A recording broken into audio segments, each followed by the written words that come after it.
Happy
birthday, dear Rosalia.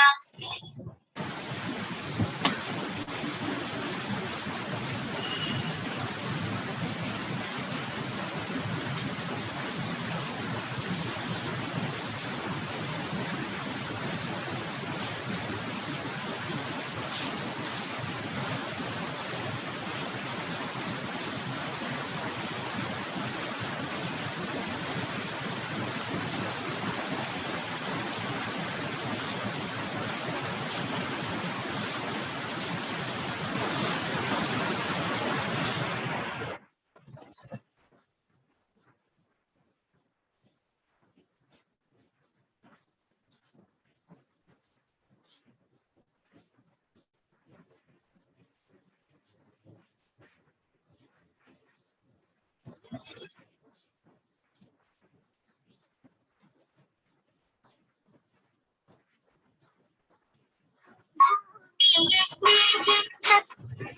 സാറേ, hello. ആ സാറേ, മഴ കനക്കുവാ. കുഴപ്പമില്ലായിരിക്കും. പോന്നോ സാറ്? പോന്നോ? ആ, ആഹാ, പ്രശ്നമാണോ?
അമ്പലം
എൻ്റെ അല്ല.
I request Professor Juno to begin the session.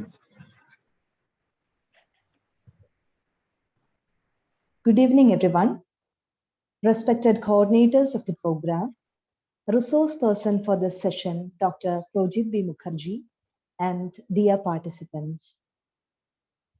It is with immense pleasure that I introduce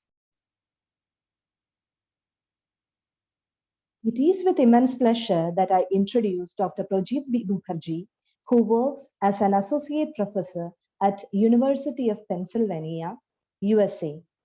He was graduated from Presidency College, Calcutta.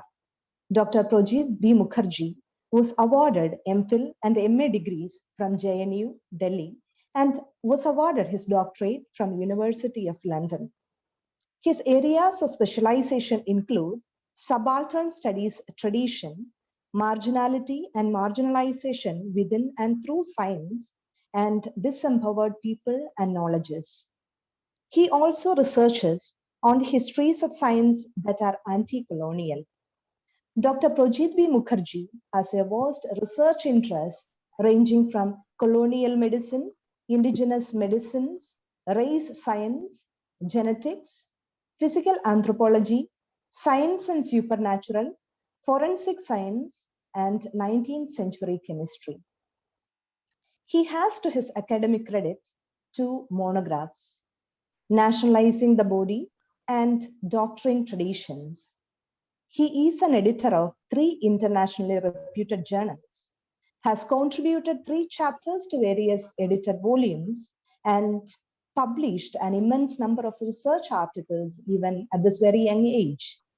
A humble person and an internationally acclaimed academician, Dr. Projit B. Mukharjee, we welcome you to this session on writing academic articles.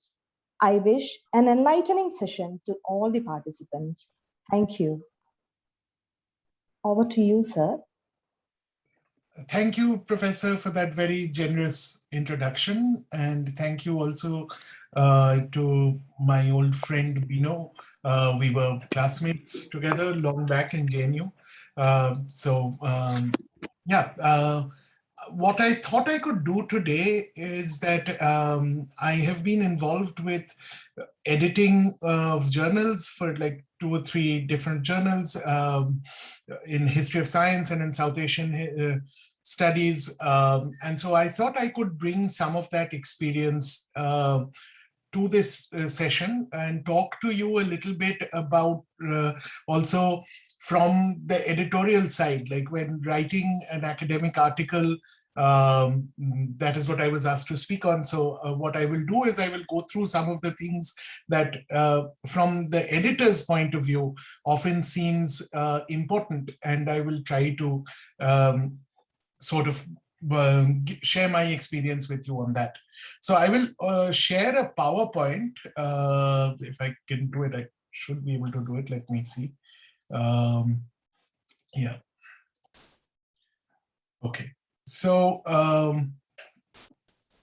so basically I will cover 3 topics today. First is like when you're planning to write an article, you have to choose a journal. Of course, the same article, if you send it to 2 different journals, they should be written differently. So the first step is choosing the right journal. So I will go through some things with on that, and then second is like how do you structure an academic article? Like what are the content? Of course, all of you will be researching different things, and I can't comment on that. Like my research is different from your research.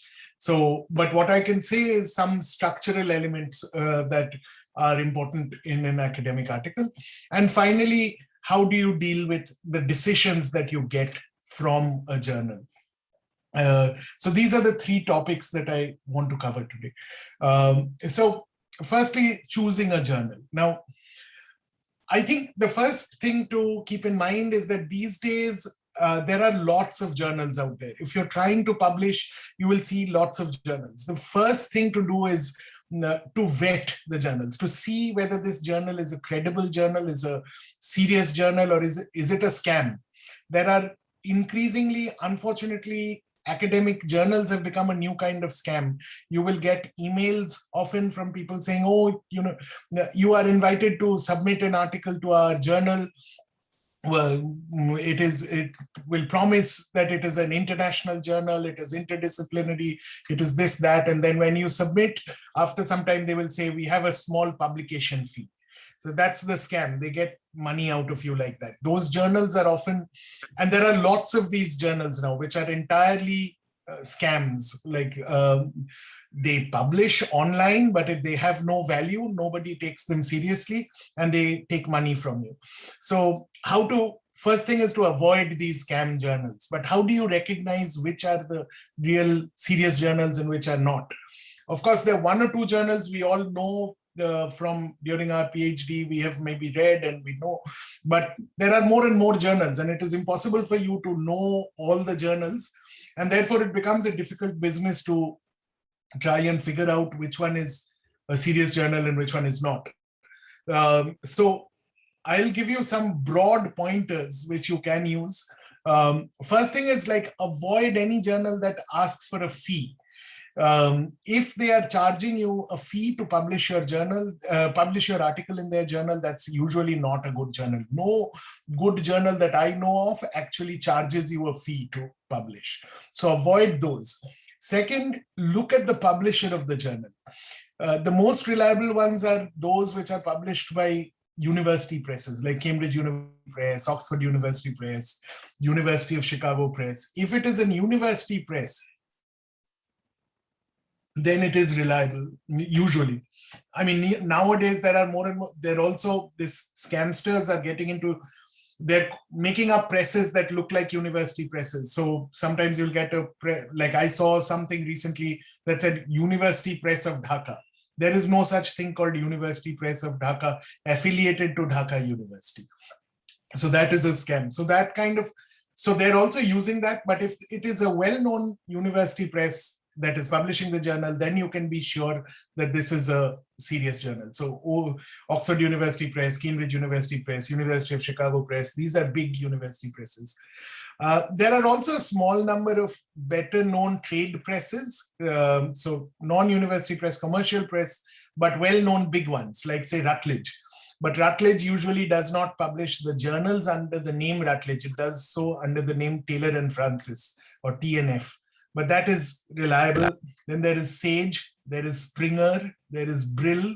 These are big international publishers, even though they're not university presses, they're for-profit commercial presses, but they can be relied on because they have a name and a standing. But if you get other unknown publishers publishing the journal, always be suspicious. Like there's like recently I've seen I keep getting these emails saying, oh, publish in our journal, and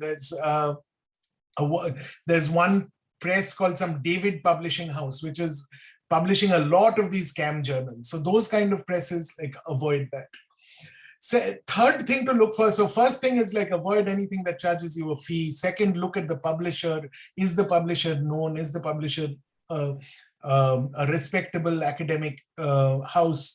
Third, look at the main editor, not the editorial board. The editorial board often has people who don't even know they're on the editorial board and people have added their names.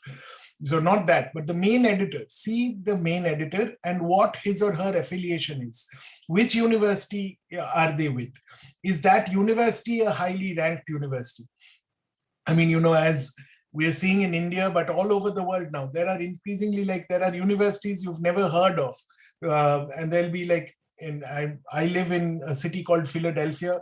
I recently read that there are 250 universities in this city. I don't even know 25 names of those. So there are, like, even if the person, if there's an editor says Mr. John Smith and says University X, like, look at what is University X. Does it have a ranking? And the best place to look for university rankings is the Times Higher Education rankings. Times Higher Education publishes annual rankings. See if the university that this editor says that he or she is working at, if that is a good university. And then also see what rank does he or she hold. Sometimes somebody might have a very tangential link with a university. They were a BA student in a university at some point and they've just put the name of the university. Don't go by that. See, Google that person. See if the editor is actually employed as a faculty member at the university that he or she is putting next to their name. So, and faculty positions would be things like lecturer, assistant professor, associate professor, full professor, that kind of designation. So I would say these are the three main things that you should look for in vetting a journal, in evaluating whether the journal is good or not. Then second step is, once you have got to know, once you have picked the journal that you want to write to, then spend some time in getting to know that journal. Now, what do I mean by getting to know that journal? First thing is, look at what is the journal looking for. For instance, I am the editor-in-chief of a journal called History Compass. History Compass usually publishes only review articles, but oftentimes, so not research articles, but review articles on a particular theme. So say, we can publish something on like the contemporary, a contemporary review of all the scholarship that exists on the freedom struggle in India. That can be published, but it's not a research article. So see that first before you get into it. So what I get is, as the editor, I often get emails from people, oh, here's my research is on this and I want to submit this article. Well, you have not read what my journal is about. The journal does not publish research articles, it publishes review articles. So spend some time looking at what the journal is looking for. Then read one or two recent articles from the journal in your field. If you've not read anything from that journal in recent times or ever, find one or two recent articles from that journal and see what kind of stuff they're into, what kind of stuff they're publishing. If you have any doubt about whether what you want to write fits with the journal, ask the editor. It is always easy. Most good editors will be happy to reply to you, not in maybe a lot of detail, but they will say that, okay, this fits or this does not fit. So if you have a doubt about whether what you want to write on that fits in the journal, write to the editor, send them an email, ask them. Then gauge the readership. You know, how you will write a particular article, the same topic might have to be written differently depending on which journal you're sending it to. So let me give you a couple of examples. For instance, like you heard, I work on the history of science in modern India. Now I can send there's a journal called History of Science. I can send it there. If I send it there, most of the readers of that journal are historians of science who don't know anything about Indian history. They might be historians of science in England, Germany, Brazil, wherever. So when I send something to the journal called History of Science, I have to keep that in mind. I have to write as if my reader will not know a lot about Indian history, but might know a lot about science. So even basic things about Indian history, I might need to explain more. In turn, if I send the same an article on the same theme to, say, a journal like Modern Asian Studies, there people will know more about Asian history or Asian studies. They'll know more about Asia, but they'll know very little about science. So then I need to rewrite it to explain more of the history of science side. Similarly, like if instead of Modern Asian Studies, now I send it to a journal like, say, Indian Economic and Social History Review, ISHR, then people will know a lot about India there. So that I can assume that they know. The rest I will have to explain. So, the same article, if I send to 3 different journals, it has to be written differently. And why does it need to be written differently? It needs to be written differently with the readership in mind. So you have to think of like what readers, who will read this, what is their background, and what would be, what you would need to explain to them, and what you can assume. So, and then the third thing I will say about this journal part is you need to respect the guidelines. Many people, when they submit something, they don't respect the guidelines.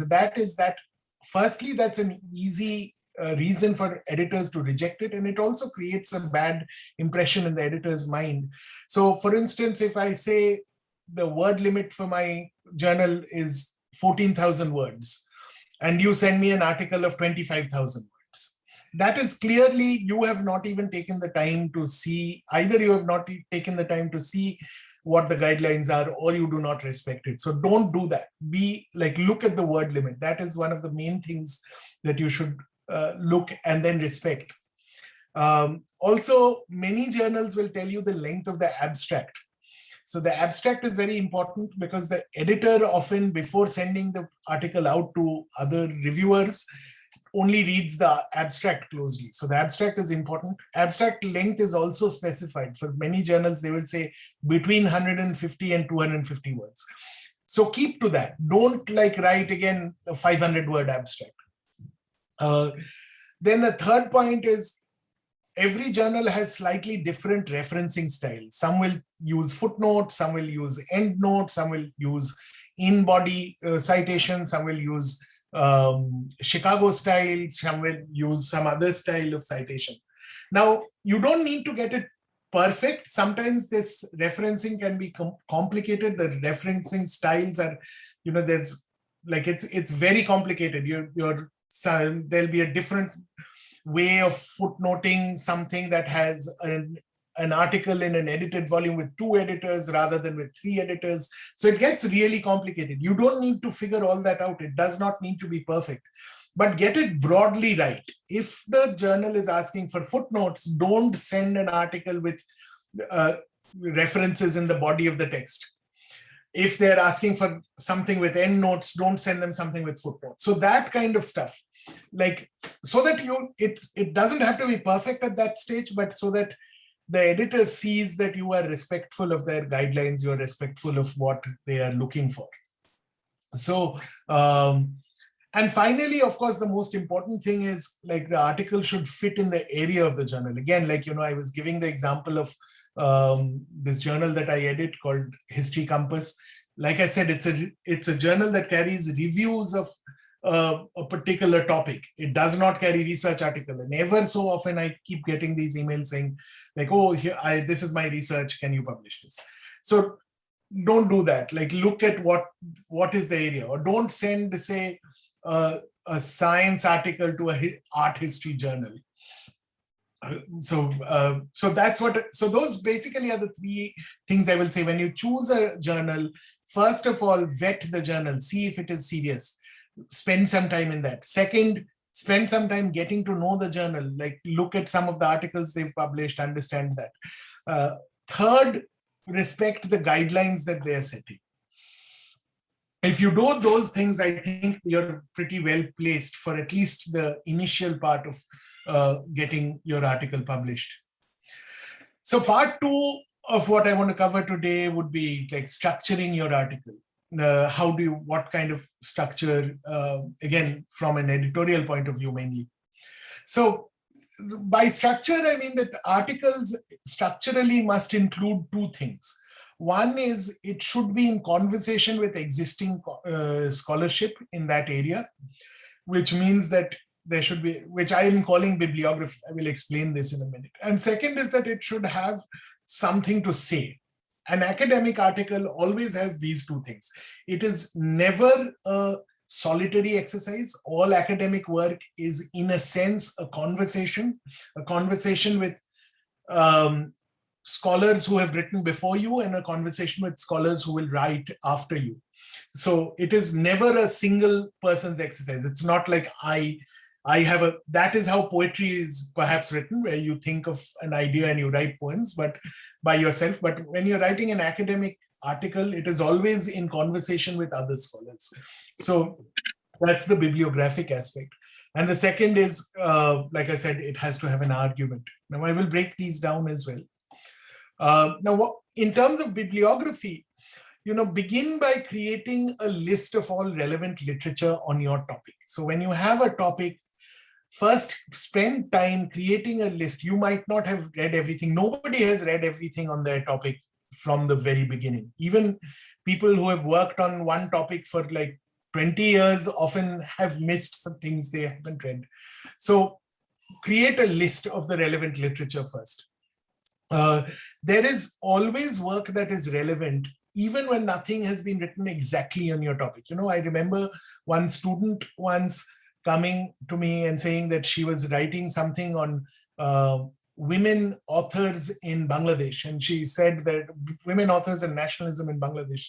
And she said, like, nobody has written on this topic, so I don't have a bibliography. I said, see, then you're not thinking broadly enough. Maybe nobody has written on women authors and nationalism in Bangladesh, but people might have written on women authors and nationalism in India. Then you relate to that. Then you say that, okay, people have written about India, or people have written about Sri Lanka, but people haven't written about Bangladesh. But then that, like scholarship on India and Sri Lanka, that becomes your bibliography. That is the body of scholarship that you are in conversation with. Another thing that has changed a lot from the time that I did my PhD about 15, 16 years ago to now is that, when I started my PhD, your bibliography would often be given to you by your guide, by your PhD supervisor. You would go to your PhD supervisor and he or she would tell you, oh, there's this book that you should read. There's that article, there's that unpublished PhD, you should read these things. So the PhD guide was the person telling you what you should read. Now that is increasingly becoming impossible because so much is being written. And therefore, no single person, no single guide will know everything. But to plug that gap, what has happened is that now we have new bibliographic databases. So technology has stepped in. And instead of the one individual, individual person, now we have a technological solution. So there are lots of bibliographic databases. The most easiest and common ones are things like Google Scholars. I don't know if you've ever tried it, but if you go to Google, you'll see that on the top, there are all these tabs like Google Images, Google Books and all that. And then there's a Google Scholar. If you go there and type in your topic, you will often find that they bring up a big list of things. There are other ones as well. I've got a few names up here on my slide, like for instance, Bibliography of Asian Studies is something that is published by the Association of Asian Studies. And there's an annotated bibliography of Indian medicine that's pretty good.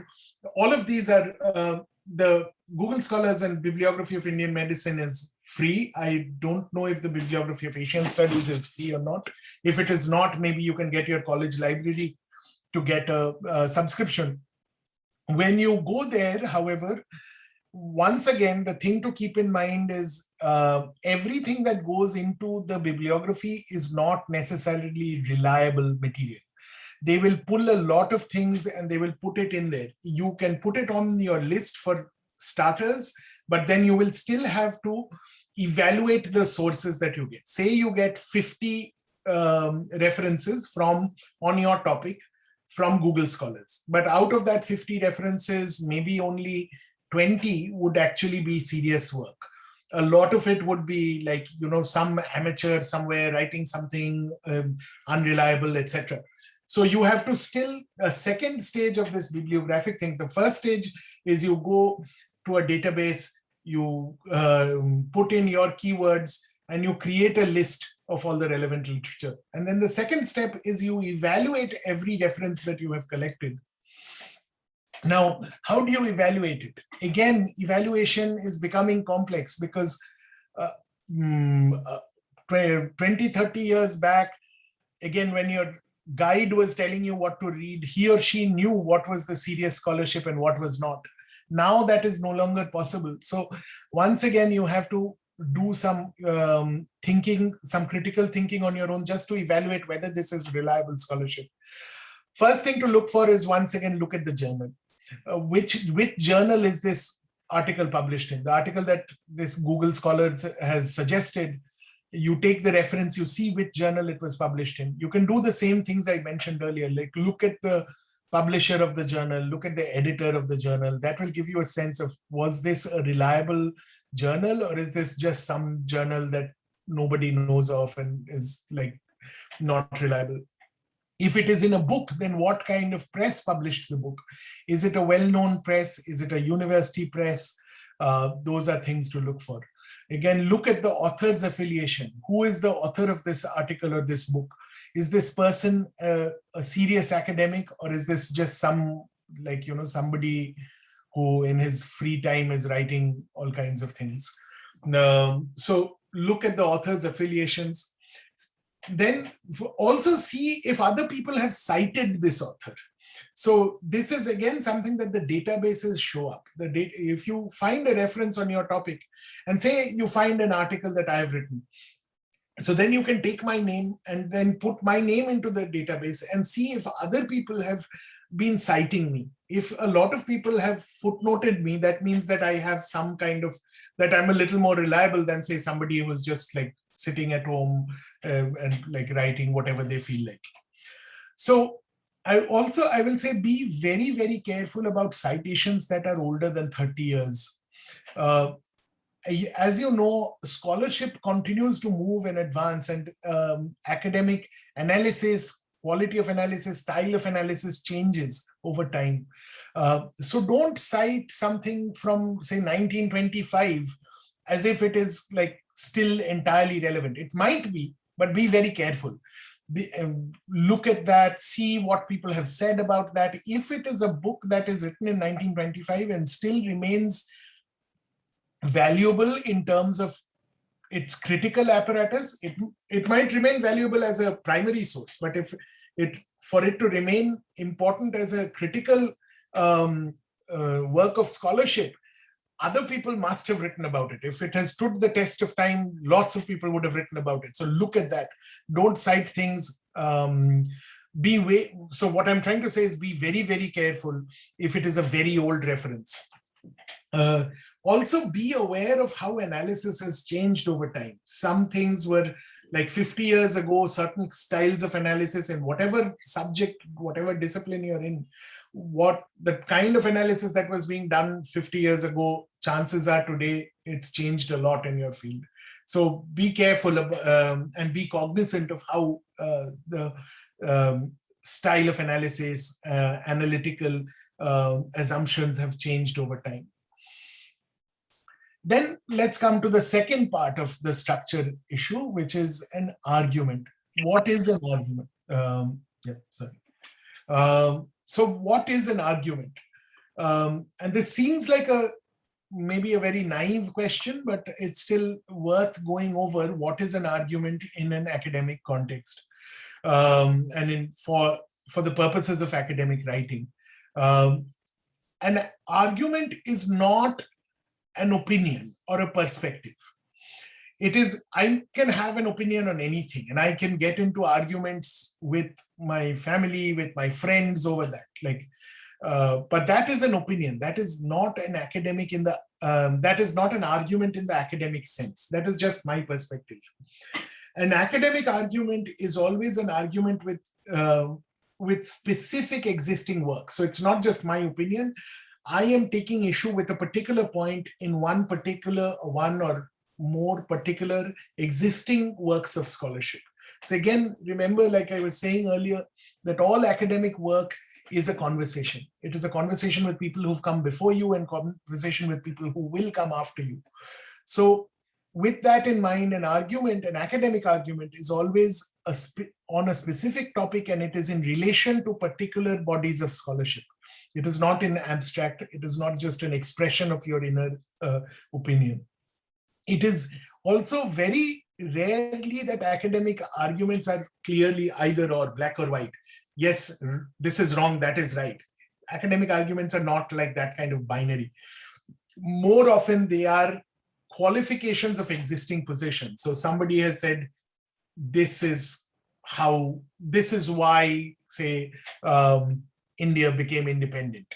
And you are qualifying that, saying that, no, I don't think it was exactly this reason, but it is this qualification. So it's like you're always like qualifying existing arguments rather than like blanket through. Very rarely do you get defensible academic arguments that are clearly like rejecting everything that has come before it.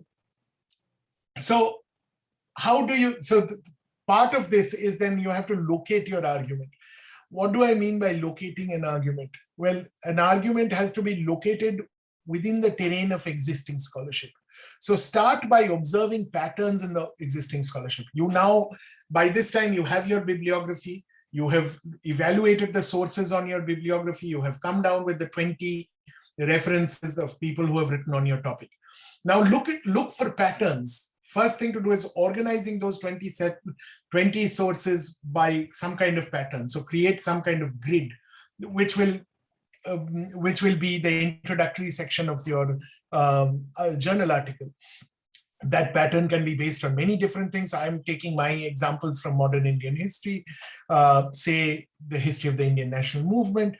You can create one kind of pattern looking at what kind of sources people have used. So some historians use government files, others use newspapers, some use the writings of major political leaders, some people have used literature, others have used economic statistics.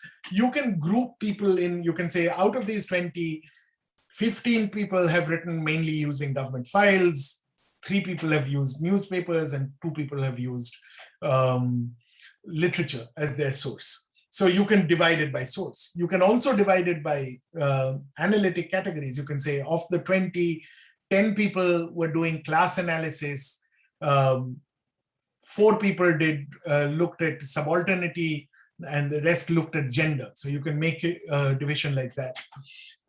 You can also look for change over time. Like you can say the older scholarship had looked mainly at big leaders and political movements. More recent scholarship has looked at popular perceptions, etc. So you can make like earlier and now, that kind of division. But this is not all. These are just some examples I'm throwing out. There can be others. For instance, there's a famous debate about whether independence created a break or there was continuity. You can make some division like that. And these are all, of course, specific to history. I know not all of you are historians. I'm just giving you examples from the subject I know. But the point behind all this is you have to organize the bibliography that you've compiled. You have to organize that into some kind of a pattern. You have to observe bigger patterns within the existing scholarship, because then you can locate yourself. It's like saying, okay, these 10 people are one group, this 5 is another group, this 3 is another group. You make these 3 groups, and then you say, I'm kind of closer to this group of 10, or I'm closer to this group of 3, but I also share a little bit with this other group. So it's like laying out a terrain, and that's why I'm using the word locating. That you first, once you have the bibliography, translate it into a more um, this kind of grouping. And once you've done the grouping, then you will be able to locate your position in that. So then comes the final step of making an argument. Now, how do you make the argument? First, describe how you are grouping the existing scholarship. So like I said, this grouping is not just a mental exercise. This is usually the introductory section of your journal article. So it's sometimes what we call literature review in a PhD. That's where you group things, you locate yourself, and then you say how your study will either fill a gap that has not been covered. So you can say that, oh, there are these 4 groups and neither of these people look at this thing. That is one way of introducing your argument. Or the other is that you qualify prevailing opinions. You say all these 3 groups have done important things, but they are, I think my intervention can qualify all of these 3, or at least 2 of them in interesting ways. So if you are taking option A, that is saying you're filling a gap, also say how this will change current understanding. So it's never enough to say, oh, this is important because nobody has done it ever before. So for instance, again, if I persist with the example of histories of the Indian national movement, I can say nobody has written about the national movement in my village. But that is fine. Nobody has written about it. People in my village might be interested. I might be interested. But why will the academic community be interested? You have to say why writing about my village is important. So you have to make a case in some way vis-a-vis existing scholarship. Again, you have to say how writing about my village or some other place will actually change our understanding. It's never just like, oh, this has not been done, so now we need to do it. It's like doing this will somehow advance our general understanding as well. So, okay, so those were the first 2 sections. Let me get to the third and last section, which is dealing with decisions. If you have had experience of submitting to academic journals, you might be familiar with some of these, but I'll still take you through the most common types of decisions. So what you get are the quickest and the most unfortunate is a desk reject.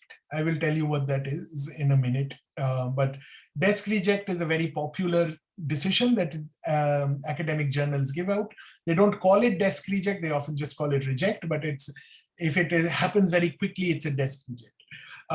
There's a revise and resubmit, or R&R decision, which is also very common. Often you get it. And then you have the reject, simple reject or simple accept. Simple accept also has 2 subcategories: accept with minor corrections, accept with major corrections. So I think some of these I will explain a little more.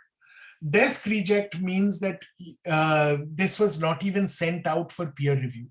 It was not sent out to referees. The editor herself decided that the article was to be rejected.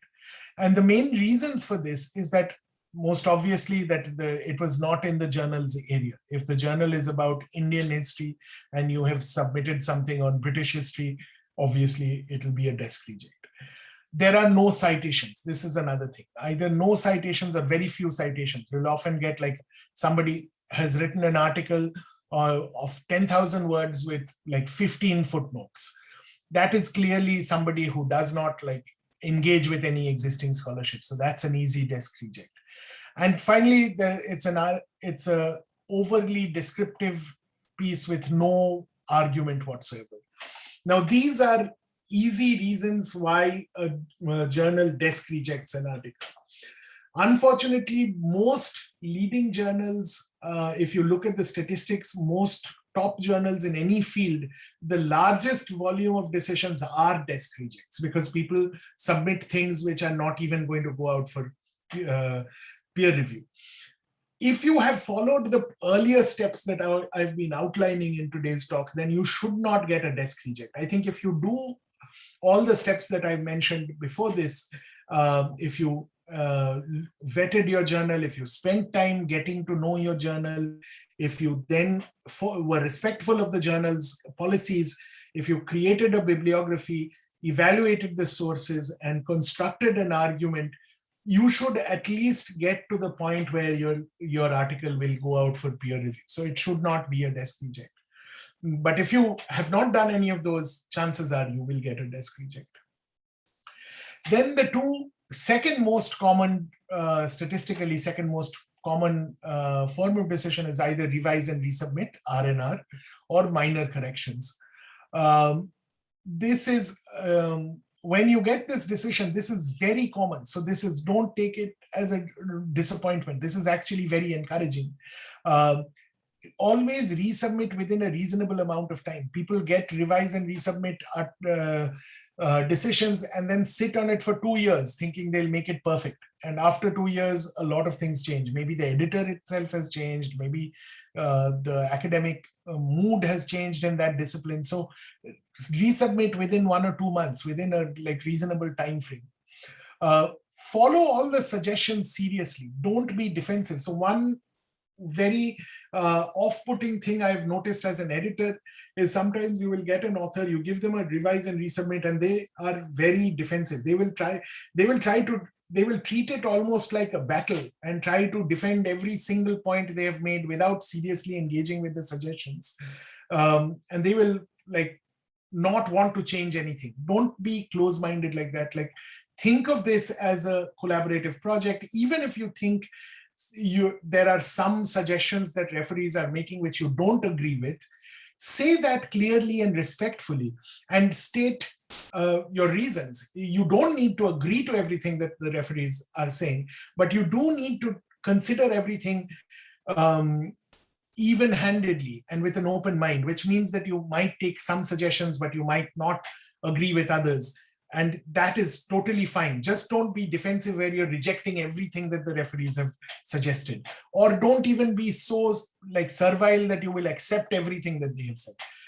Treat it like an adult conversation and see where you get. You can tell the editors if you disagree with certain suggestions the referees were making, but say it politely and communicate your reasons for doing it. You can say that this person had asked me to change this third section of my article, but I don't want to change it, and this is why I think it is important. Put all of this in a cover letter when you resubmit and detail the changes. You can also do bullet points or paragraphs or whatever, but give as much detailed reasoning as you can about what changes you've made and what changes you haven't made. Finally, some general tips. Like I said, be open-minded to all the suggestions. Don't treat academic communication as necessarily either or battle. It is nobody is your enemy or your friend here. This is a conversation around scholarship. So treat it like that. Be open-minded. Be courteous and polite in all communications.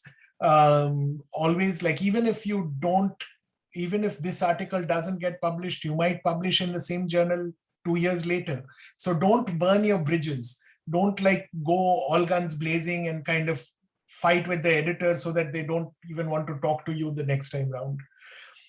Always ask the editor for feedback. Even if it is a reject, you can still ask the editor courteously that, see, I would like to improve my article. I would like to improve my scholarship. Can you, even if you're rejecting it, do you have some feedback for me? Most journals, I think only one journal, and that too has changed. I think there used to be one journal that said that it didn't give reasons for rejection, but nowadays everybody does.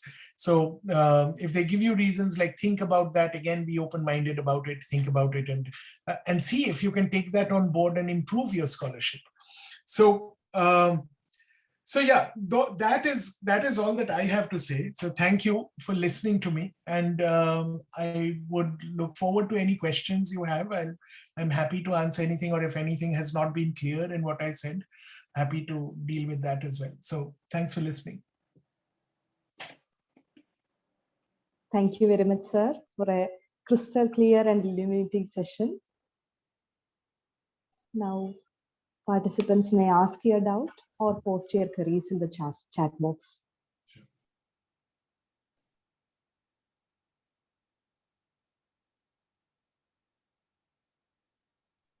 probably stop sharing.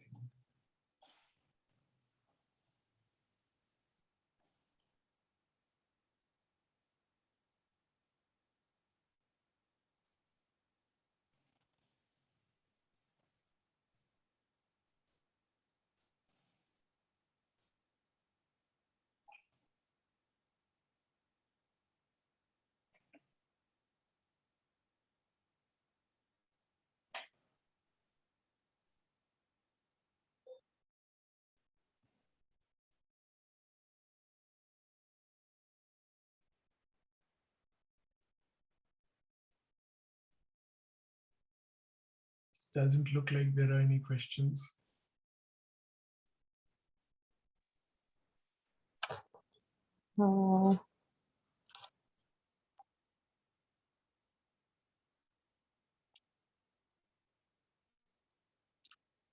Okay, sir.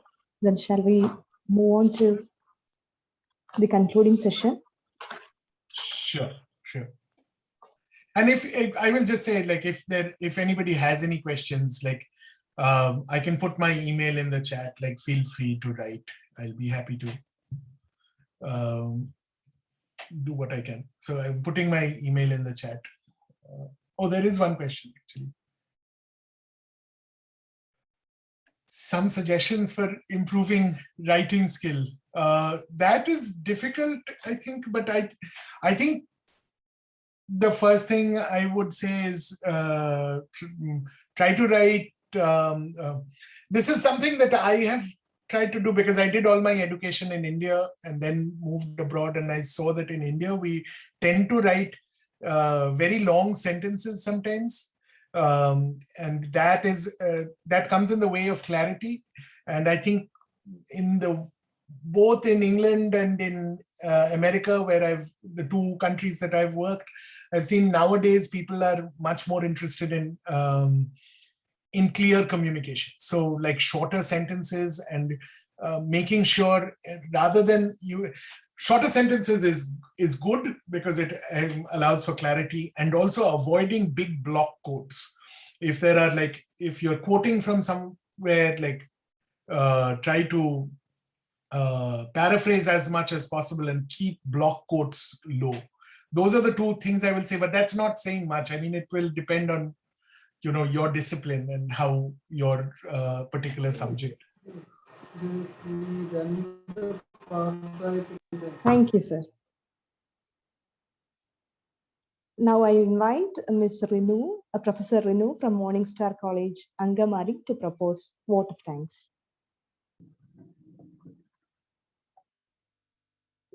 Hope I'm audible. Yes, yes. So, good evening, everyone. So, very precious 45 minutes to cherish throughout the academic life. This is how I would like to summarize about today's session on writing academic articles. Academic writing is a very serious, formal, and responsible way of writing that is focused on knowledge production. A number of academic writings are produced every day. But how to stand out of the crowd is the question, or the greatest challenge before us. And today's session addressed this issue. It was really useful in this regard. Dr. Projit Mukharjee has addressed all the aspects of the art of academic writing right from the scratch. So your class was very convincing, and that's why you didn't encounter queries. It was very structured and very useful. It was a privilege listening to you, sir. So I would like to place on record my sincere gratitude to Dr. Projit Mukharjee on behalf of the organizers and the fellow participants. Thank you, sir. I would also like to express my sincere thanks to the organizers for giving us the apt resource person. Lastly, I thank all the fellow participants for their cooperation. Thank you, everyone. Thank you.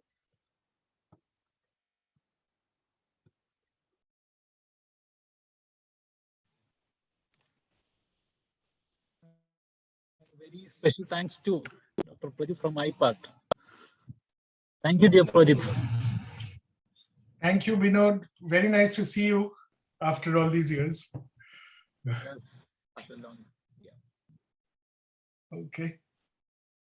So, okay, we'll be in touch separately. Okay. Okay. Thank you.